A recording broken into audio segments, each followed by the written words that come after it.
everybody, this is Des from According to Des, and today I would like to talk to you about vegetarianism. So I get a lot of questions and comments about being vegetarian, so I guess I'd just like to touch base on those questions and comments I usually get, but also talk about my journey into vegetarianism, which took many years. So I guess in general, I was just never really a big meat eater anyway. My family are big meat eaters. I'm Italian, and there was always a lot of meat and meatballs and spaghetti and meatballs. And my family also loves Chinese foods. We'd always get like pork fried rice, that kind of stuff. But I was never really a big meat eater. So I found myself even on Thanksgiving having all the sides and not the turkey. I loved the mashed potatoes. I loved the string bean casserole and like all that stuff. And I was never really a big turkey eater. So going vegetarian, I never really thought about it, honestly. I never knew it was kind of like a thing. I had heard people being vegetarian. I didn't know that much about it, but I just knew in general I didn't really eat a lot of meat, really. So there was this free event on my college campus that I went to. It was a documentary showing, and it was Earthlings, narrated by Joaquin Phoenix. And just from start to finish of this documentary, I was a sobbing, uncontrollable mess. I still think about that documentary. Oh gosh, I must have watched that. That event, I want to say, was maybe even like 8 or 9 years ago or something like that. And it just really opened my eyes to all the ways we abuse animals. So basically, I always highly recommend this documentary. It is really hard to watch. I mean, literally images of this documentary still pop in my head to this day almost, but it was just so informative and educational. It just kind of talks about all the different ways we abuse animals, like for entertainment, for food, for clothing, just all that kind of stuff. So basically, after I watched this documentary, I decided that I just had to help animals some way, somehow. And I've come a long way since then. I mean, my boyfriend and I, we run a cat rescue. It's not as active now because we just moved, but we ran a cat rescue for years. I volunteered at shelters, blah, blah, blah. But back then I loved animals, but I wasn't really involved in any like animal rights or animal activism or anything. So I decided, okay, that's it. I'm going vegetarian. How do I do this? I don't really know. I didn't know how to cook at all. I've come a long way since then too. Now I could like cook my own meals without looking at a recipe and stuff like that. Not a lot, but here and there. But I don't really eat out. I cook all my meals, breakfast, lunch, and dinner every day. So I've come a long way, but back then I didn't know how to cook. I didn't really know what to do. So I decided my best route, because I'm not an all in, all or nothing kind of person. I'm more of like a gradual leading up to type of person. I decided that my best route would be eliminating one thing per year and just really practicing on that. I want to say this was in the fall that I saw the documentary. So I decided that my New Year's resolution was going to be to cut out all beef products. So like hamburgers, meatballs, that kind of thing. That was my first year. I cut that out. And there were some slip ups here and there. I remember I ate like a pizza roll or something and it had meat in it. I mean, there were just things that happened by accident. So my second year, I decided to cut out pork products. And I had actually, I think it was that year that I went to China, and it was really, really hard to be vegetarian in China.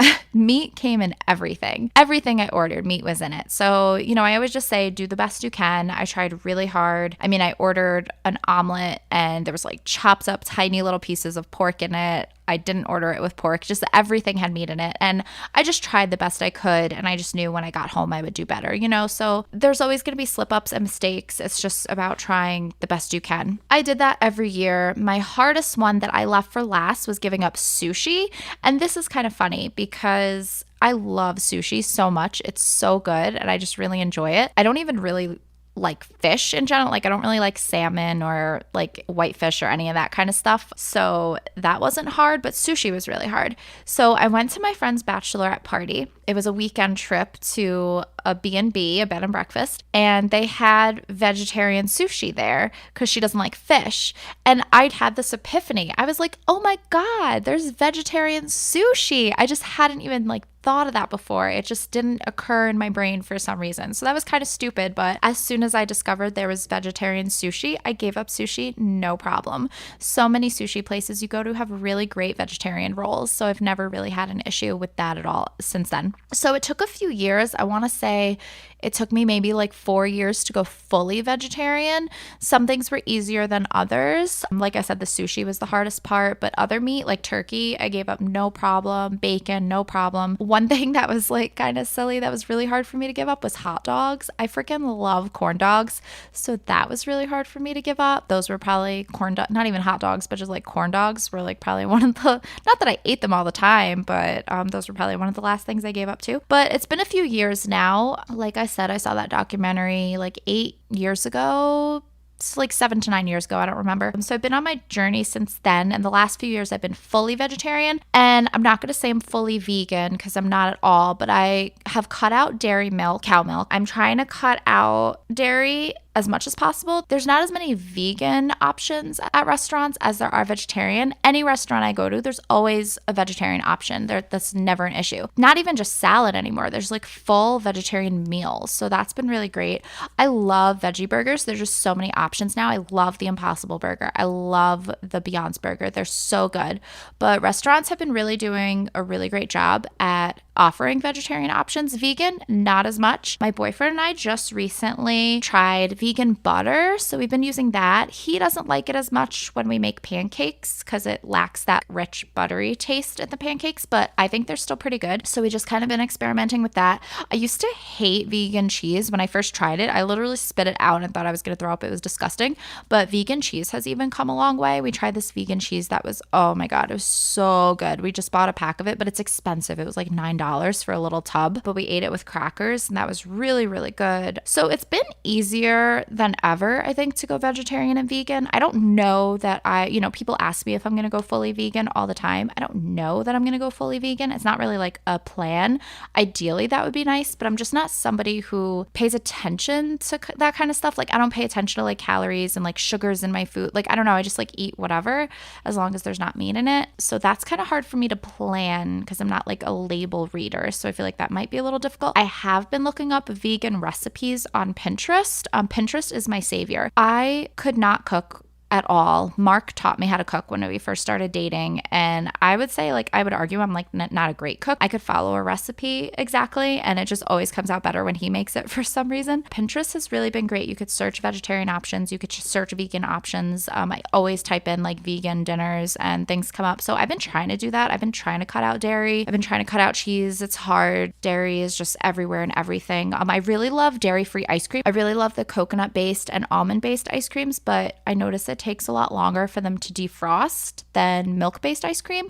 They're still really good and flavorful and rich, and that's also really good for people who are lactose intolerant. They just take a little more time to defrost, so it just takes a little longer to eat it. A lot of ice cream shops have also been offering dairy-free ice cream, which I think is great because I love ice cream, but I don't notice a difference with the dairy-free one. I think it's still as delicious. So like I said, I think it's been easier than ever, but a lot of the comments I get are people are like, oh, I could never give up meat. Oh my God, I don't know how you do that. Don't you miss bacon?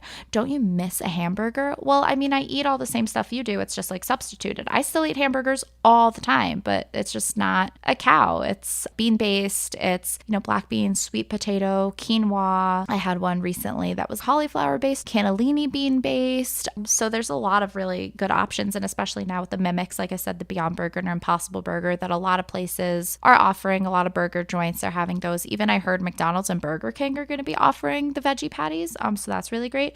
So I really don't miss meat at all. I never think about it. Really 100% never tempted to eat meat. So I think people can do it. I mean, it's really just a lifestyle change. We're adaptive kind of creatures. We're resilient. I think we just get used to things quickly. So I got used to the vegetarian lifestyle really quick. But like I said, just when I travel, it's a little bit more difficult. It was more difficult in Thailand.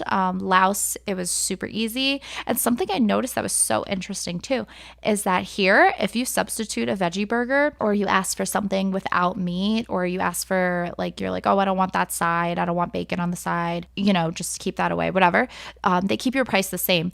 In other countries, countries, they'll like reduce the price of the meal because you're not having meat. So I thought that was really interesting. Something about the United States that I've noticed is that I've never experienced my cost of my meal being cheaper because I didn't order meat, but I have experienced that in other countries. So that was interesting. There's a lot of derogatory things towards vegetarians on Facebook and Instagram for some reason. I don't really know. So even somebody I know on Facebook posted that their friend was coming over for dinner and they're vegan, and they were like, I don't really know like what to make. Does anybody have any suggestions? And someone commented, yeah, I suggest you get new friends. Just like comments like that I don't really understand, because being vegan and vegetarian is really, really good for the environment. It saves lives, literally. Anybody that knows me personally knows that I love animals more than anything on this earth, more than anybody on this planet. I just love animals so much, and it like literally keeps me up at night thinking about the ways that they're tortured by the food industry, and it's really, really sad. And by being vegetarian, you don't contribute to torture and murder. There's just like a lot of benefits just for our planet, the environment, animal rights. It's really good for your health. It lowers your cholesterol and blood pressure and everything. So there's just a lot of benefits to being vegetarian and vegan. I don't know, there's these people that like look down on that lifestyle for some reason. I don't really understand it. Maybe they just don't understand the benefits. Maybe they don't understand changing your lifestyle, but I think it's definitely something worth looking into. And I hope that one day a majority of people are vegetarian or vegan, plant-based diets, so that we could really help the earth and help animals. I read a statistic, I don't know how true it is, but I read that the dairy milk industry is really like plummeting because so many people are just switching to non-cow based milks, like almond milk, soy milk. I mean, there's coconut milk. There's just like so many different options. So I read that industry is really decreasing. So I hope that's true, and I hope it's a trend that keeps going. I mean, I could literally talk about this topic all day, every day. So if you have any questions, let me know. It's something I'm really passionate about. Not the diet part, but like the animal rights part. And I would just like do anything for animals. So I'm really trying to cut out animal products wherever I can. That is my spiel for today. Like I said, let me know if you have any questions or comments, and I will gladly talk about this topic forever because it's something that's really important to me, and I really just think about it all day, every day. It just consumes my mind, the welfare of animals and how I could help them any way that I can. I will see y'all next time. Good luck on your vegetarian or vegan journey if that is the path you're going on. Good luck.